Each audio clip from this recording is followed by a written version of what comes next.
We have a cleanse center, and at our cleanse center, we use a particular medium to help very many people get well.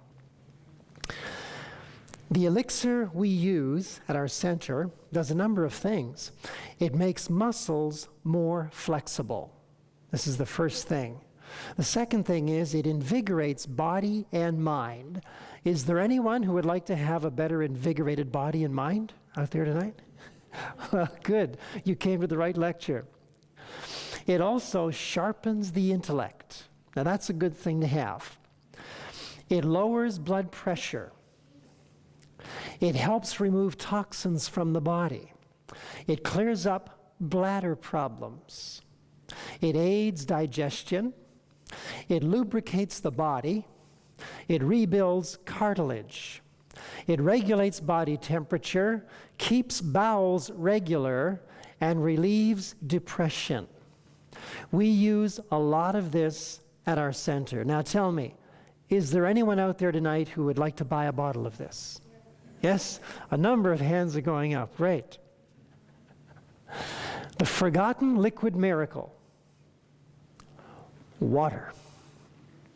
What you're going to hear tonight, you'll want to take with you. And I think this can forever change the way you look at water. Imagine trying to wash your car with a small pail of dirty water. That is exactly what you're doing to your body if all you are getting into your daily regime is about 2 glasses of water. Has the same effect on your body. Now, every function of the body is monitored and pegged to the efficient flow of water. And I just wanted to pause right there for a minute. Your brain monitors every single place in your body. It tells how much water is present around the heart, around the liver, around the kidneys, around every single body tissue. And if there is not enough water, then your brain will tell your body to move water from a less needed area and move it to the more dangerous area. So if you're not putting enough water in, your body has to draw water from other areas to supply the needs in more specific areas. Does that make sense to you? Okay? Your brain monitors everything. You know, what you think even has a tremendous amount to do with the health of your body. I once saw an operation where it was open heart surgery. And for the operation, they had to disconnect the heart and pump the blood through a machine that would keep it going through the body while they worked on the heart. Now, interestingly enough, they had to monitor the brain during this whole operation simply because if the brain pattern started to get very irregular and erratic, they would have to reconnect the heart. Now, after about 1.5 hours to 2 hours at that particular time, that's as long as they could go without the brain acting up. Now, why would the brain act up if the blood was being pumped through the body? It's a good question. Even though the blood was pumped through the body, the brain realized the heart is not giving me a message. There's no communication between the brain and the heart. Now, when they saw that brain patterns go really rigid, they reconnected the heart, and the brain patterns came back down to normal. Isn't that interesting? So you see, your brain has a very intimate relationship with every organ in your body. And if the water is deficient in any majorly needed areas, such as the heart or the lungs, it'll pull from other areas of the body. Okay, every organ of the body that produces a substance to be made available to the rest of the body will only monitor its own rate and standards of production and release into the flowing water according to constantly changing quotas set by the brain. Once the water itself reaches the drier areas, it also exercises its many other most vital and missing physical and chemical regulatory actions. It's a complicated process, but not something we even need to think about. If we drink enough water, it looks after itself. Isn't that nice to know? You don't have to tell the water to go anywhere. The brain looks after it. And me, being a Christian physician, I say, that is a marvelous design. That's incredible. Okay, water will be taken from the bowel and from the blood to maintain body temperature. This can produce constipation and elevate blood pressure. In your blood, did you know that 3/5 of that is water? And if there's not enough water in other areas of the body, sometimes the brain will take water from the blood. And there it goes into the tissues, and we end up with health problems. How many glasses of water does the average body use in one day? Is there anybody who can tell me? Do I hear 4? Do I hear 40? Starting to sound ridiculous. Do I hear 400? Is anyone willing to say 4,000? Is anyone willing to say 40,000 cups of water? That's how much your body uses in a day. I thank God I don't have to drink that much water in a day. I only have to replace whatever gets lost. And that's the beauty of it. Could you imagine? Where does all this water go? You see, the body recycles the water that it has to use through the kidneys, through the tissues, and so on and so forth. Where does it all go? 5 to 6 cups are lost through urination, if you're having enough.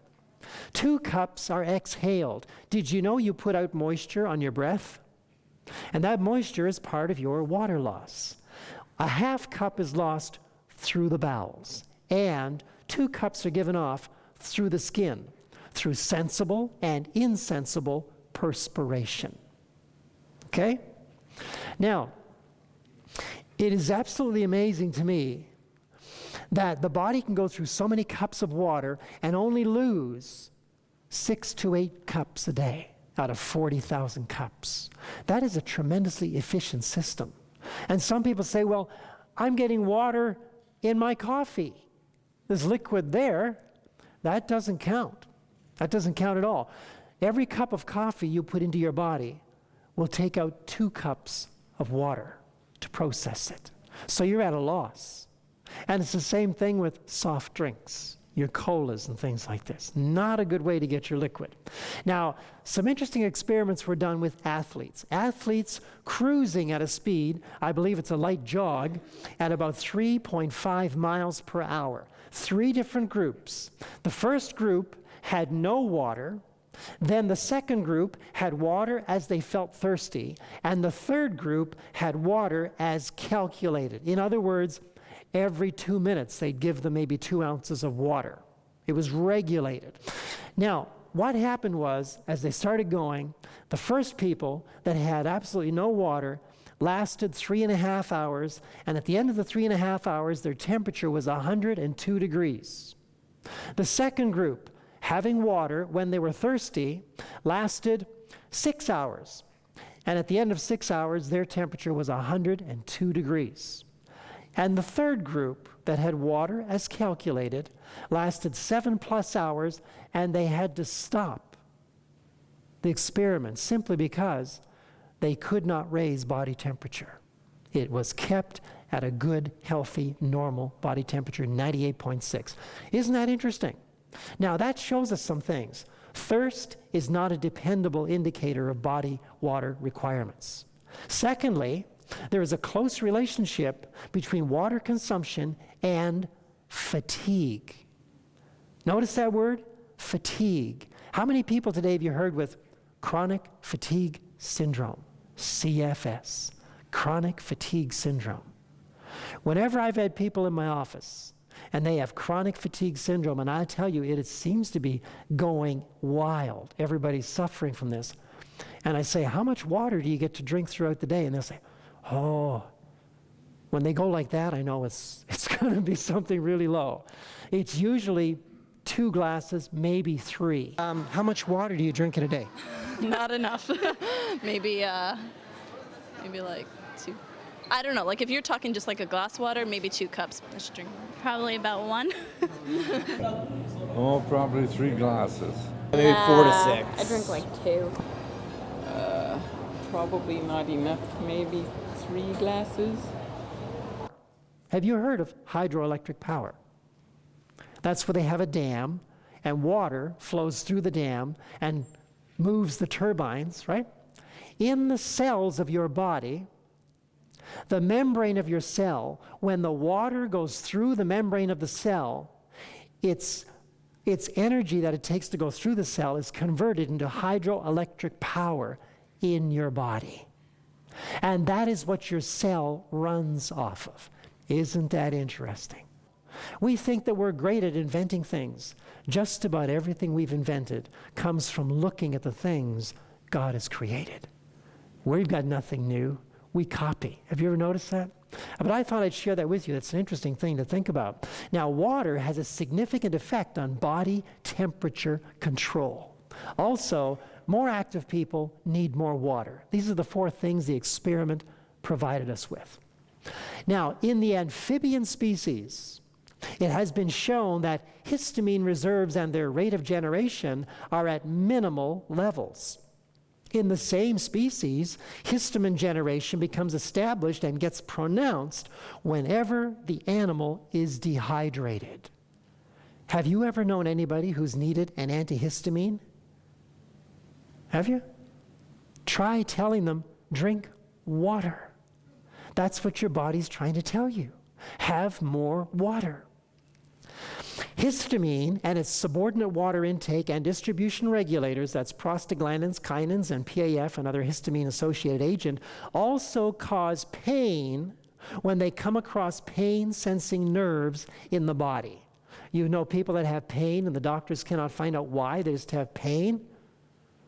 Because they're very low in water in most cases, unless it would be as a pain as a result of an accident. Thus, when histamine generation becomes excessively active, the thirst signal is manifested by allergies, asthma, and chronic pains in different parts of the body. Asthma, imagine that. Usually asthma is caused from a deficiency of water and a toxic liver. Since there's not enough water to moisten the little capsules in the lungs, what happens is the body will draw mucus into the area to protect the airways from drying out. And this produces what? Asthma. And so what do? We're told, take a puffer. Try putting water in. We've seen asthmatics reverse their asthma in less than a week. Totally reverse it. Isn't that amazing? One dear lady, she went from using, I believe it was 1 to 2 puffers every 2 days or 3 days to none. 0. Just amazing. Are you beginning to see the benefits of this marvelous creation? Water. Now, the clinical signs of dehydration are pain, fatigue, dry mouth, strong dark yellow urine, and constipation. Remember what I shared with you in the first lecture? One of the highest over-the-counter selling medications is what? Laxatives. Exactly. Laxatives. So that's got to tell you something. People are not getting enough water. Now, in the stomach, as a for instance, if you look at this picture on the left-hand side, you see up here, there's a thick mucus layer. Oh, and that's in a well-hydrated stomach wall lining. Over here, there's a very dehydrated mucus layer, and you see the difference? It's almost half the size. Now, in this particular one on the right, if you've got food digesting in your system, the foods will not be neutralized properly by the mucus layer, which has in it, by the way, bicarbonate. Instead, it goes through to the glands layer and sometimes through to the muscle layer, producing stomach ulcers and pain in digestion. Now, if a person has 2 glasses of water, warm water, about 20 minutes, 15 to 20 minutes before a meal, the mucus layer becomes very well thickened, and bicarbonate is developed and released by the pancreas in the mucus layer, and it neutralizes all the acids used in the digestion of food so they don't get to the glands layer and to the muscle layers. Isn't that interesting? If somebody has ulcers and pains in the stomach when they're digesting food, tell them to have some water before their meal. It may help tremendously. Water, so simple. Does it matter what type of water I drink? How many have heard that question? Should it be distilled water? Should it be mineral water? Should it be reverse osmosis water? Well, what kind of water? Should I open my mouth and just receive the rain? What is it? What should I have? Well, let's just take a look. A person drinking about 2 pints of natural water a day, that's any water other than distilled water, will consume 200 to 300 pounds of inorganic minerals during a 70-year lifespan. I took water, my own experiment, in a distiller from a town in Alberta where we used to have a cleanse center, and I took a 1-week period of running water through this distiller, 25 gallons a day. At the end of 1 week, I cleaned out my distiller. This was town water. I cleaned the distiller, and I got a 1-quart jar of something that looked like muck, thick clay, and it smelled horrible. It was a chemical cesspool. I couldn't believe it. And that was out of 1 week, 25 gallons a day. Right there. Isn't that something? And that's what we're running through our systems, and we don't see it in the glass. But it's there in small amounts, enough that you can get a whole buildup in your system over the years if you keep on doing it. We've had people come to us that have been on well water, and they've had pains in their joints.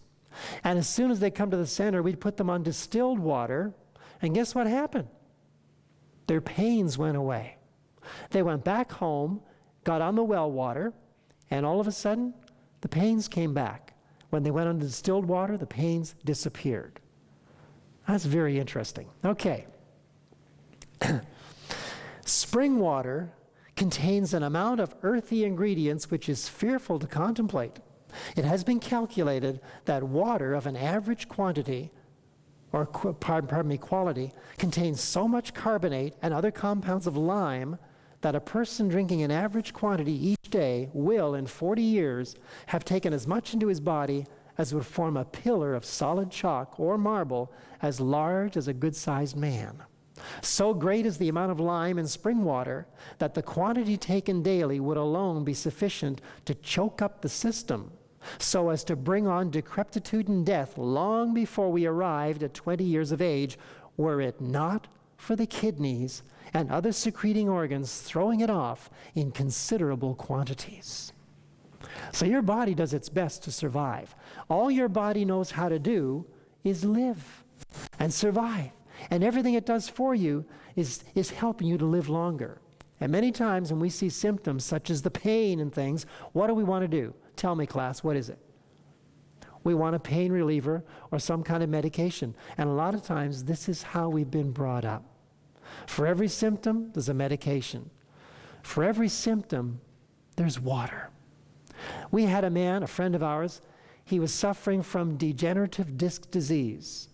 When we went to visit him one time, he was sitting in a chair, and he had his leg up on the table. It was the only position he could sit in without severe pain. I said, "What is the problem?" He said, "Well, I've been diagnosed with degenerative disc disease, and I need to have an operation, but I have to decide, because there's a 50-50 chance that I could become a paraplegic from this operation, and I don't want to take the chance." But he was wincing with the pain. And he said, "Is there anything I can do?" I said, "How much water do you drink a day?" He said, "About a glass." I said, "How much coffee do you drink?" He said, 2 to 4 cups, depends. I said, "How much green salad do you eat?" He said, "Well, usually on the weekend we have a salad." I said, "Would you like to avoid that operation?" He said, "I sure would." You see, I knew that most of the cartilage in between the vertebrae is made up of water. If the body does not get enough water, talk with me now, what's it going to do? It's going to pull water from areas to service other areas that need the water. In this brother's case, the water was being pulled from the cartilage, and it caused the discs to compress and press on the nerves, excruciating pain. So now he was going to have an operation. I'm glad to tell you what I told him to do. I said, "You need to have between 12 to 20 glasses of water each day, and you need to have 2 huge green leafy salads every day. He said, you've got to be kidding. I'll be by the toilet all day, 12 to 20 glasses. So I said, do you want to avoid the operation? Try this. So he did. We came back to see him in 3 weeks. We found him underneath his car working on it. Something he hadn't done in almost 20 years. When he came out from under the car, he said, I'm about 90% healed. Very little pain. Amazing. Isn't that neat? I really like hearing things like this because tell me something. What did I do? Nothing.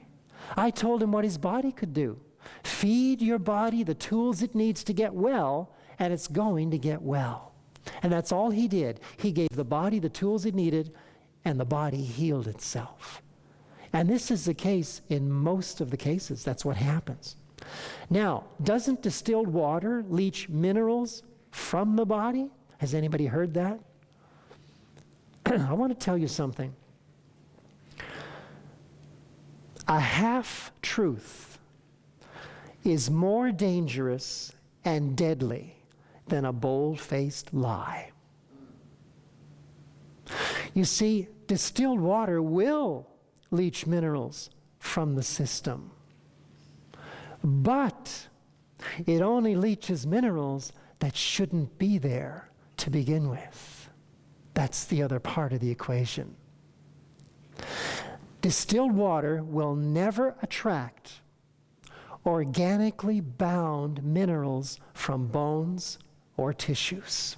Tens of thousands of people who are on dialysis machines using distilled water bear witness to the fact that distilled water does not leach out organically bound minerals from the bones or the tissues.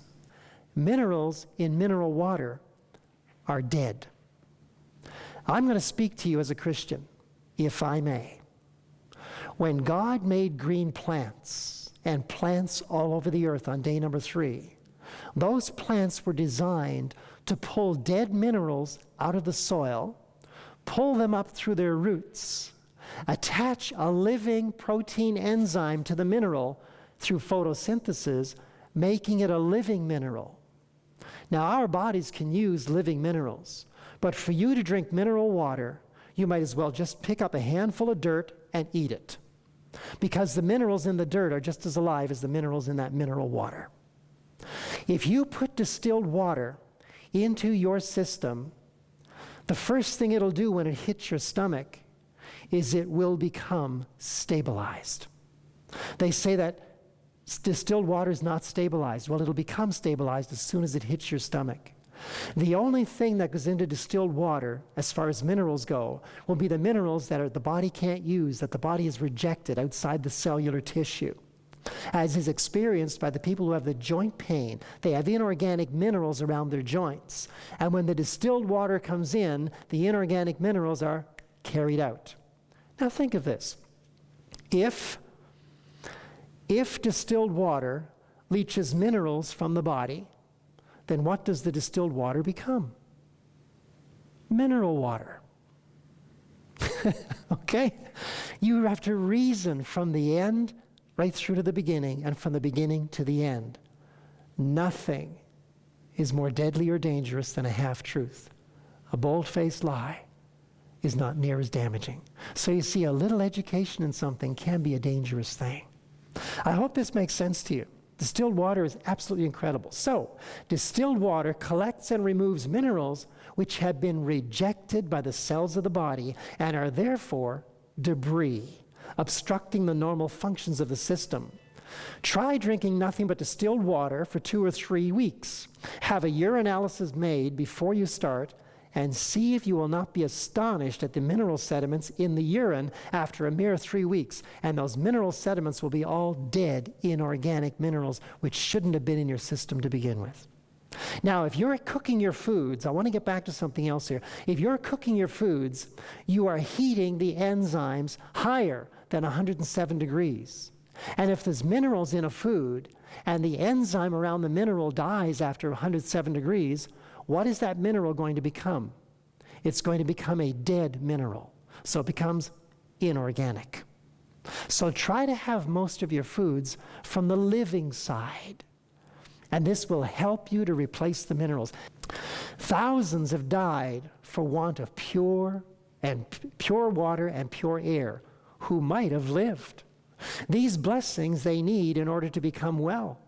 If they would become enlightened and let medicine alone and accustom themselves to outdoor exercise and to air in their houses summer and winter and use soft water for drinking and bathing purposes, they would be comparatively well and happy instead of dragging out a miserable existence. That's from a book called Counsels on Diet and Foods, page 419. Interesting, isn't it? At this time, I'm going to take a short break, and we'll be right back.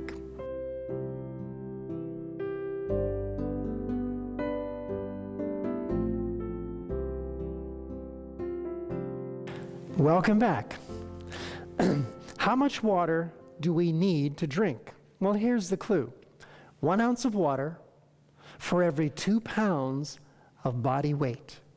This is an excellent way to measure. If you weigh 100 pounds, you'd need 50 ounces of water. That's easy to figure out. Now, if you get 3/5 of your blood well stabilized with water, we've seen high blood pressure even come down by adding water. When you get 3/5 of your blood well established with water, the rest of the water you drink will start to go to the tissues to replenish them. And by the way, it's going to make you look younger. Okay, when the tissues are filled out, you'll look younger. If you were to drink 3 liters of water a day, 3 liters a day, for 6 weeks, I would challenge you to take a picture of yourself, take a picture of your face before you start, and at the end of 6 weeks. And you see if you can see a difference. People are going to say, you look younger. What are you doing? Are you using some kind of cream to make your skin look good? No. I'm using water, nature's remedy, just straight water. It is absolutely rich and beautiful. So, when you're drinking your water, by the way, I wanted to tell you, sip your water. Don't say, I need 8 glasses of water today, so here I go. Glug, glug, glug, glug, 1. Glug, glug, glug, glug, glug, 2. Glug, glug, 3. You know what I'm saying? Drinking it all at once. Because your body can only utilize 2 to 3 ounces at once. So sipping your water is the best thing. Except when you're starting your meal, you want to have lots of water flushing through to put that mucus layer in your stomach. But sip your water and you'll find you won't go to the bathroom as much. Instead, your body will use that water to rehydrate the bloodstream. It'll also rehydrate the tissues, the bones, the brain. It all needs to be rehydrated, and that's a very good way to do it. Now, here are some simple water remedies, things you can do at home. The neutral bath. This is a fantastic way to help with insomnia. It helps with pain in the body as well. Fill a bathtub with water, and the average temperature of the bath must be maintained at 93 to 95 degrees Fahrenheit. That's slightly cool. You put a thermometer in the water and make sure the temperature stays right there between 93 and 95 degrees Fahrenheit. And you sit in that water or lay in that water up to your neck. Just let the body rest, and it feels actually very, very comfortable on you. This will relax all of your body muscles, relieving tension. It is incredible. The longer you sit in this, the better. In the early 1900s, Dr. John Harvey Kellogg, whose brother invented Kellogg's cornflakes, actually stole the recipe from John Harvey. But he got Kellogg's cornflakes. It's very interesting because he would have people who were suffering from various afflictions and muscle tension, and sometimes they'd be in a pool for 3 or 4 hours, and the temperature was 93 to 95 degrees kept there, and they discovered many aches and pains disappearing. Incredible things happen with water. Next, for insomnia, soak in the water for 15 to 60 minutes. Towel off and go directly to bed afterward, and you should sleep very well. Make quite a difference when your muscles become relaxed. Don't take a muscle relaxer, use water. It's safe and easy to use, and there's no bad reactions from it. Does everyone have that? Well, that's good. A hot foot soak. Fill a pail of water with 100 Fahrenheit high enough to cover ankles. So you started at 100 degrees Fahrenheit. Now you're going to increase that temperature as you go along. Wrap a blanket around the person enclosing the pail. I like to actually start it at about 105 to 110 degrees. And that doesn't feel hot to your fingers, but it feels really hot on your feet. You have very sensitive nerves in your feet, and it'll feel really hot. But if you keep your feet in there, you'll receive some marvelous benefits. It's great for pain anywhere in the body. Next, add hot water as the patient can tolerate it, up to 120 degrees Fahrenheit. I've never seen anybody who can tolerate it that high. That won't burn you, it's just that it feels very, very hot. Make sure they're wrapped up nice and snug with that blanket, and the blanket covers the pail as well. And make sure you have your thermometer in there. When you pour the hot water in to make the temperature hotter, make sure you have your hand there, pour the boiling water in, and stir it around well, so it doesn't land in one spot and you burn the person's feet, okay? Continue the treatment for 5 to 30 minutes. Let the water just keep getting hotter and hotter, and they'll start to sweat and go, oh, this feels very uncomfortable. When it starts to feel very uncomfortable, that's when you need to keep on going. Just let it sit right there. Then, to complete the treatment, raise the feet out of the pail and pour ice water over the feet. Then dry with a towel. And then you put on thick, warm socks and rest in bed for 30 minutes. We had one person who didn't believe this. It was a student of ours. And this student had back pain. And so we took him, put him on the chair, did all of these things. And you know what happened?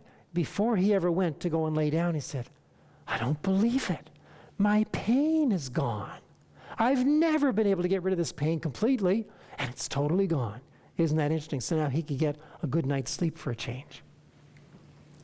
A heating compress. This works fantastic.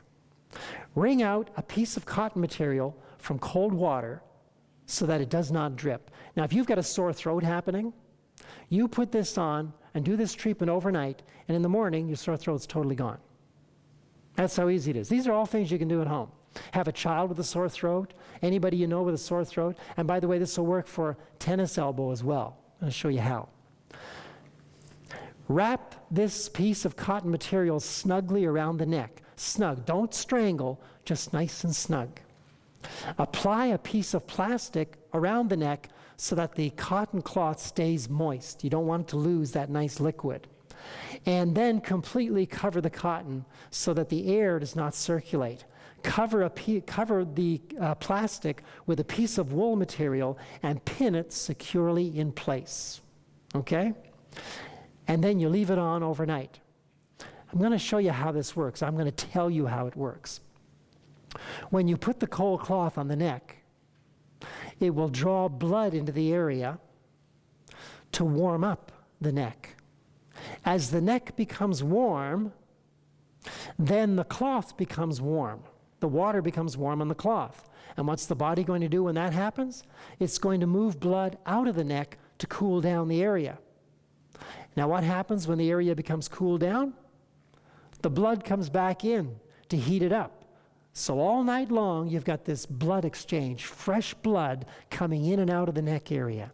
And what's that going to do to virus and bacteria that may be in the throat area? It's going to wipe them out. If you didn't have this water treatment taking place, you'd have very little blood flow going in, out, in, out, in, out all night long. Person doesn't have to think about it. And in the morning, everything's wonderful.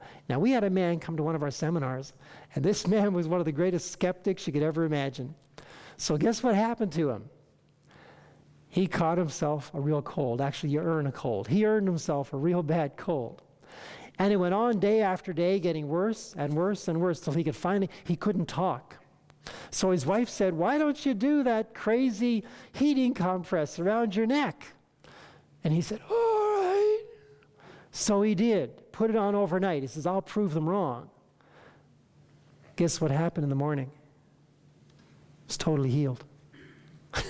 He became a believer. It was that simple. And you can do this at home.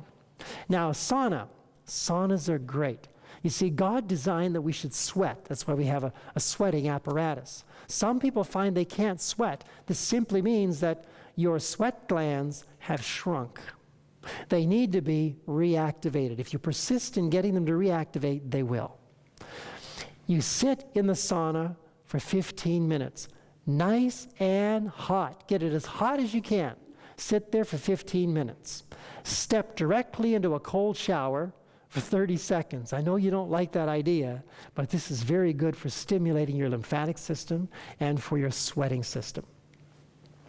Repeat this 3 times. So in other words, you're in the sauna for 15 minutes, go have a cold shower. Go back in the sauna for 15 minutes, have a cold shower. Then back in the sauna for 15 minutes, have another cold shower. And by that time, the cold shower is welcome. You just love it. You can't wait to get to it. It feels very good. Then you lay down for half an hour. Now what happens is, normally in your body, you've got about 1,200 white blood cells circulating, just going around, taking care of things. When you finish doing this, you have about 40,000 white blood cells circulating in your body. And what will those cells do? They'll start to dissolve things which shouldn't be in your body. Cysts, tumors, bacteria, things like this that shouldn't be there. So what you're doing is you're reactivating your immune system. Do these things make sense to you? They sound easy? Does it sound like they'll actually work? I bear testimony they do. You know, once I was talking outside with somebody. We were living in Alberta, northern Alberta, and it was 40 below, and I was outside talking, not dressed properly, for about half an hour. When my wife and I got home, I went and I had a hot shower, then a cold shower. Not a good thing to do if you're feeling a chill. So that night I developed pneumonia. And so what my wife did the next day was, actually it was the next day I really started to get worse and worse, really fatigued. And I was coughing up green phlegm. And then I was coughing up green phlegm with black flecks in it. That's really bad. So she did some hot and cold fomentations on my chest and on my back. She did about a half hour worth of treatment twice that night. The next morning, I woke up, no pneumonia, totally gone. We phoned a nurse friend of ours. I told her what happened. I said I was coughing up green phlegm. She goes, "Oh, we'd put you on antibiotics right away, heavy-duty antibiotics." And I said, "Well, I was coughing up black flecks in the green phlegm." She says, "We'd put you in ICU. That's it. And we put major antibiotics." And she said, "You were rid of it in just 24 hours?" I said, "Yes." She says, "What kind of drugs did you use?" So I told her what I did, and she goes, "I don't believe this." She said, "I knew about this, but I've never heard of it working like that." And there it was. So you see, water is a great way to enable your body's immune system to just work very well. Now, a detox bath. If you feel like you've got a lot of toxins built up in your body, here's something you can do. It's incredible. Fill a tub with hot water. Add 1.5 cups of baking soda or 2 pounds of Epsom salts, but preferably the baking soda. What this will do is it'll cause the water to be super alkaline. And when that water is super alkaline, it's going to pull toxins through the pores of your skin. Soak for 15 to 20 minutes. And while you're soaking for that 15 to 20 minutes, have a loofah sponge with you. You know what a loofah sponge is? You can pick them up at Zellers or drugstores. Just get a loofah sponge and start scrubbing your skin with the loofah sponge. And you'll discover the bath water turning gray because toxins are coming out. And I encourage people to make sure you have somebody around when you're having this bath, because the bath water should be about 105 degrees. And it's very warm to get into, and it can give you a false temperature. And we wouldn't want you to pass out in the bathtub, so make sure you leave the door open. Somebody's out there that can say, "Hey, how are you doing?" Say, "I'm just doing fine." Make sure that you, by the way, before you would get in a tub of water like that for any kind of length of time, make sure that you don't have a heart problem. Okay, so good to consult your doctor before doing something like this. So if you know you don't have a heart problem, well, you should be all right. Nice warm temperature. And then after you finish with the tub, you get out, wrap up in a large towel and blanket to keep you sweating. Lay down for 15 minutes. Finish with a cool shower. Not cold, but cool. And this works very, very well. Now, I've just shown you some things about water. Have you learned anything new? Things you never knew before about water. Are you interested in adding more water to your diet? I'm glad to see that. Now, if you want to get all the water in that you should be drinking in a day, start off your morning with a couple of glasses of nice room temperature or slightly warmer water. Not hot, never hot. Always nice warm water. And have that about 15 to 20 minutes before breakfast. And you'll be giving yourself a good start to the day. It'll help your bowels to move better too. And then after breakfast is over, wait at least 1 hour before you start sipping on your water for the day. Many times, when people feel hungry and it's only been an hour or two after a meal, it is your body telling you, give me water. It's that simple. We haven't learned how to read our body. So the body's saying, give me water. Do that. Start sipping on it. Take a bottle with you and measure an amount that you would need for the day. And then make sure you drink that amount, sipping and sipping. Stop drinking your water about 20 minutes before a meal. And you'll discover, if you do your drinking of water this way, when it comes mealtime, you're not thirsty. It's best to not have liquid with your meals. And again, start drinking your water about an hour, not less, but at least an hour after your meal. Start sipping again. And then before supper, about 20 minutes before supper, stop drinking your water. And then after supper, it's good not to have water at all. So you don't keep getting up through the night. It'll help you to sleep. So stop your water drinking by about 6 o'clock at night, and you should be just fine through the night. Sound good? And by the way, isn't it interesting? Water's a liquid, it's ice, and it's a vapor, but it's still water. That's 3 in 1. I know who made that water. And it says he's 3 in 1. I believe he's greater than the water he made. And just for those who may be feeling spiritually inclined here this evening, do you know that the purest water that I've spoken to you about, the purest water put into your system, produces wonderful results in your body, taking out the things that shouldn't be there and giving wonderful life-giving properties to the living tissues. Now, Jesus Christ called himself, I am the water of life. When we partake of that pure water of life of Jesus, it has a way of purifying every single part of our life. And the more you add, the more it purifies. So add a little every day. Sip on it. Don't try and take Jesus all at once in the morning and expect you've got enough to do you all day. Sip on that wonderful Christian experience throughout the day. Have a prayer. Think on some verse you studied in the morning, and this will be drinking, because Jesus said, if any man thirst, let him come to me and drink. And this is the peace that each person seeks. I know it. So may you be blessed by this evening's presentation, and I hope that this proves a benefit to you and to your families. God bless you.